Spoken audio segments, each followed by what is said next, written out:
Kita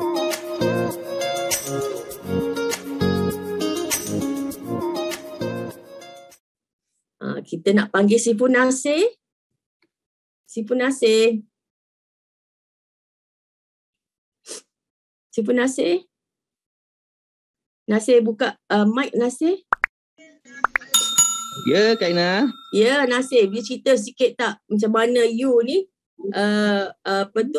melawan arus, you pergi cari pujak rejection. 100 rejection, you keluar. Sekarang ada berapa rejection tinggal? Okey, Assalamualaikum, salam sejahtera, selamat malam. Pagi semua, pagi. For me is pagi.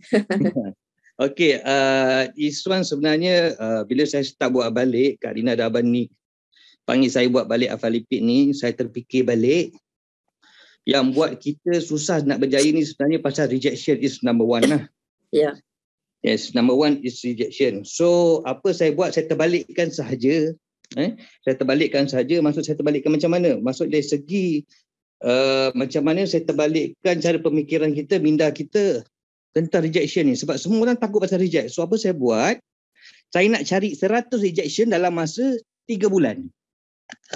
Saya buat macam tu lah. Saya buat macam tu, dalam masa 3 bulan saya nak cari 100 rejection. So now hari yang ke-18 saya bersama dengan Image. 18 ya, betul 18. Alhamdulillah saya terima 7 rejection. So ada balance 93 rejection lagi yang saya nak terima. Dan saya rasa hampir 200 tin kot. 200 tin lebih dah, lebih kurang. Daripada 7 rejection. Right, itu sikit tentang rejection. So rejection pada saya is biasa je. Saya nak cari lagi 93 rejection. So maksud seminar terakhir saya ni 100 rejection tu tak bermaksud you berjumpa 100 orang. Ya. Pada saya, tapi kalau you dapat habiskan 100 rejection, saya cakap saya, you mesti dapat 5 figure income. Confirm. Why? You akan jumpa the positive person, you akan jumpa orang yang betul-betul the right person you akan jumpa. Pada saya lah. Sebab you dah dekat platform yang the right platform, the right place, the right company, right? The right leader you dah duduk sekarang. So you the right person, you akan cari pula the right person. So daripada rejection you akan dapat. Alright, itu daripada saya. Terima kasih. Thank you very much. Terima kasih Siful Nasir yang mencari rejection. Nak lagi? Dia mencari rejection. So kalau bagi Siful Nasir tu saya rasa dia tak ada akan down kalau orang reject dia. Lagi dia lebih bersemangat. Okay. So yang terakhir anggaplah rejection is a vessel to grow. Bagi Kak Dina, buatlah rejection ni sebagai pengalaman atau pengajaran kita untuk lebih maju, untuk kita lebih kuat. Okay. Banyak jenis rejection. You tell me about it. Kak Dina memang banyak sangat rejection sebenarnya. Orang tak tahu nak sampai diamond, nak dapat banyak tu 11 juta tu memang berdarah mana semua. Dia tak tahu rejection tu macam mana. Mula-mula nak buat tu, kawan office Kak Dina cakap, apa Rina you buat bisnes macam ni? Dia tengok business network marketing ni macam a second class business. So dia macam, what are you doing Rina? Because I was a stockbroker kan. So stockbroker ni macam kira glamour lah juga kerja tu kan, jual saham beli saham ni. So bila Kak Ina nak join business ni, dia macam, Rina, what you buat macam business apa ni buat ni? So I said, I don't care. Kalau income banyak, income dalam business ni boleh jadi adalah income setahun dalam kerja saya ni, saya memang akan berhenti. Betul tak? Apa yang nak peduli, apa yang nak malu? Kan? And kenapa nak malu? Because produk yang kita promote ni produk international, bukan produk belakang rumah, bukan produk sampah. Kita ada scientist behind it. Apa yang nak malu? Kan? So dia pandang Kak Rina macam, buat apa business, second class business macam tu lah. So I don't care. Tapi sekarang kalau jumpa macam, wah Rina, you so successful lagi ni apa semua lah. Tak apa lagi ramai kawan apa semua tu. But tak kisahlah, malas dah nak cakap. Tapi ada juga yang jadi pengguna, okey lah, tak nak buat bisnes. Dia rasa bisnes ni macam apa, tapi dia tahu produk bagus, dia guna. Beres. No problem. Okey, anggaplah rejection ni ialah one step ahead to success. Okay. So macam si Punasir, bagus. Dia cari rejection. Melawan arus, okay. Alright. Ada lagi rejection yang teruk-teruk. Yang dah masuk mulut. Nak keluar balik pun ada. Nak hantar balik. Nak return balik produk pun ada. Tapi kita pergi balik fokus on our goal. Apa goal kita sebenarnya? Kalau kita nak dapat income yang banyak, kita nak tolong orang, nak apa semua tu, jangan menyebabkan rejection ni kita dah down. Aduh, letih lah macam ni, dapat rejection, tak nak keluar rumah lah, macam-macam. Tak nak berkawan lah, tak nak ni semualah, malas dah. Sebab orang yang baru-baru nak join business macam ni, dia rasa macam dia tak pernah di-reject. Kita tak? Orang yang tak pernah di-reject, orang yang tak pernah orang kata tak nak, just tak nak je sebenarnya. Tapi dia rasa macam down sangat-sangat sebab dia tak pernah melalui semua tu. So dia takut. So dia rasa macam better not, I don't want to do this business because why? Rejection tu. Yang I malu, I takut. So itu masalahnya. Tapi sebenarnya you kena pinjam keyakinan kami sebab kami dah hampir 20 tahun dalam bisnes ni. Apa orang nak cakap pun tak kisahlah. Okay? Alright, next.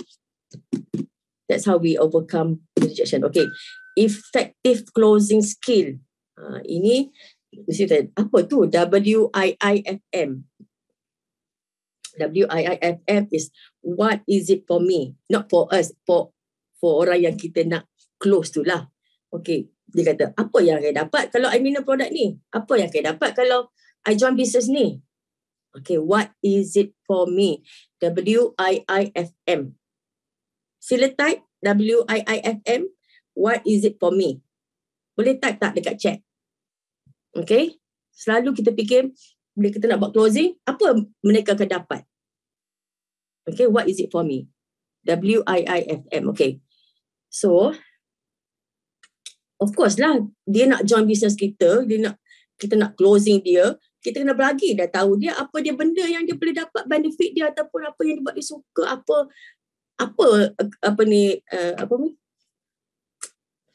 yang akan dapat kalau dia minum produk kita, apa dia akan dapat kalau dia buat business dengan kita. Okay, yang pertama I selalu cakap macam ni je. Okay, what is it for you? You become healthy tau.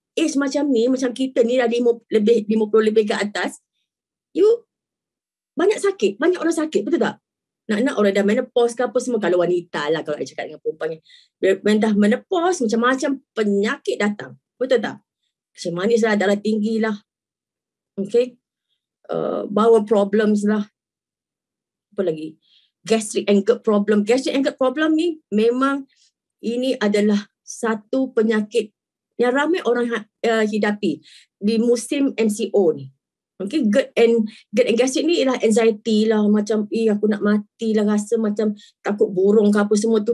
So at least kita bagi tahu dia, bila you consume produk ni, you akan lebih sihat, you akan lebih bertenaga, and at the same time you akan jadi lebih cantik sebab you punya skin semua akan fresh, skin you akan lebih moist, and then you akan awet muda, kan, garis-garis halus sikit tu semua akan hilang. So dia secara natural. Dengan produk ni you akan cantik dan sihat secara semula jadi. Sebab macam you nak, macam kalau kita dah minum Aphrodipid Lifeline, tak payah dah nak makan collagen semua tu. Sebab apa, di dalam Aphrodipid Lifeline, dia bila kita minum colostrum Aphrodipid Lifeline, dia akan promote collagen production di dalam badan kita yang dah kurang tu. Umur 30-40 dah kurang dah collagen dalam badan kita. So itu akan dipromotkan balik supaya kita nampak lebih muda. Okay. And apa lagi? What is it for me? You kan dapat extra income. Boleh lah nak beli handbag ke, LV handbag ke, extra income, extra. Okay, so you boleh beli apa-apa yang you nak lah, kan, branded item ke apa ke, extra income. Or you can extra income boleh beli apa-apa kat household dekat rumah you. rasa ni. And yang paling bagusnya, when you have lebih sikit, you can help others. Because I believe, Kak Ina believe that if you help others, you bagi kepada orang yang memerlukan, Allah akan bagi balik kat kita banyak. Kita tak terfikir, kita tak tak sangka yang dari mana datangnya. Kita punya rezeki ni. Dan kena bila kita mampu untuk tolong orang lain, Allah akan bagi lebih lagi kepada kita, rezeki kepada kita. Okay? Yang itu yang Kak Dina nampak. So what is it for me? This is all things, ada lagi lah. Tapi Kak Dina senaraikan hanya 4. You dapat kesihatan yang bagus, you akan jadi lebih cantik, you akan dapat extra income, dan kita boleh menolong orang yang memerlukan. Okay? Itu yang kita nak buat. Okay, next.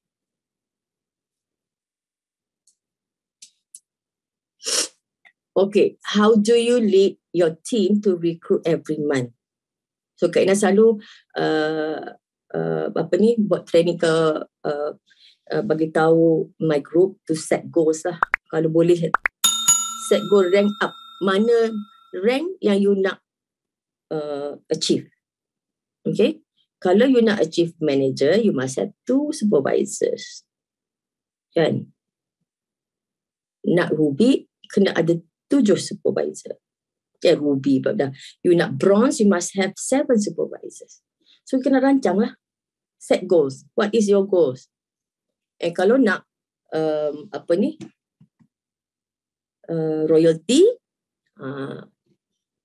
kita set untuk royalty pula. Set goals untuk royalty pula. Okay. Alright. Yang kedua, expand name list. Kalau boleh, update selalu name list. Name list ni. Sebab kalau you nak buat recruitment, you rasa macam, dah jumpa semualah orang ni. Tak ada lagi yang nak ni. Ada. Update your name list. Name list ni datang dari mana? Phone, media sosial, IG, FB, Twitter. Okay. And kalau bila you buat, you update name list, you jangan prejudge. Jangan cakap, yang ini ni dah sihat ni, tak nak ni. Ataupun yang ni kaya ni, mesti dia tak nak business ni apa semua. Jangan prejudge. You tulis je nama. I suruh tulis name list. I tak suruh you prejudge orang ni boleh ke tak boleh buat. Tapi tulis nama saja. You never know. Sorry. Okay. So, expand your name list. Okay. Kalau terlintas dalam kepala tu, tulis terus. Sebab I takut bila you tak tulis, you akan lupa. Siapa yang patut you, padahal orang tu berpotensi tapi you lupa nak tulis. And then you lupa nak buat approach kat dia. Nak recruit dia. Okay. Salah satu cara lagi, kalau boleh buat calls ataupun buat appointment lah. 2 orang 1 hari pun tak apa. And then kalau boleh buat home party juga. Invite upline yang buatkan presentation pun okey. Kalau you macam baru-baru, you tak pandai lagi nak, masih gugup, masih takut lagi nak bercerita, nak buat presentation, you boleh ajak your upline. Okay. Kalau boleh, kau tak pandai lagi, jangan sekali-kali buat. Takut nanti orang semua lari and then you rugi. Sebab orang tu sepatutnya potential tapi dah lari sebab you dah pergi salah cakap. Okay. So kalau boleh panggil upline lah. Alright. So you ada upline. Kalau you tak faham lagi. Okay.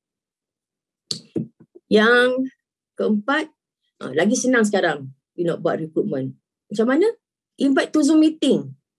The fastest way to recruit adalah dengan invite to Zoom meeting. Senangnya. Tapi tak ada juga. Patutnya you guna platform ni, Zoom meeting ni, hari Selasa dan Jumaat tu, ajak orang. Bila dia join under you. Abang ni bercerita je. Okay. Kalau boleh invite seramai mungkin semasa Zoom meeting. And breakfast club meeting tu, biasalah kalau you berani nak ajak juga orang tu dah tahu pasal produk sikit, nak tahu lebih banyak, suruh dia masuk produk, suruh dia masuk breakfast club. Senang, santai-santai kita tanya pasal produk lah, apa semualah. So ada juga orang yang join through breakfast club. Okay. Ada juga orang join through Breakfast Club because kita sharing dengan hati yang ikhlas. Okay. Kita sharing from heart, sharing from hati kita. Alright, so this is how I lead them to recruit every month. Next. Okay, if you don't talk to anyone, you are not going to build your business. Betul tak? Join lepas tu duduk diam. Apa akan jadi?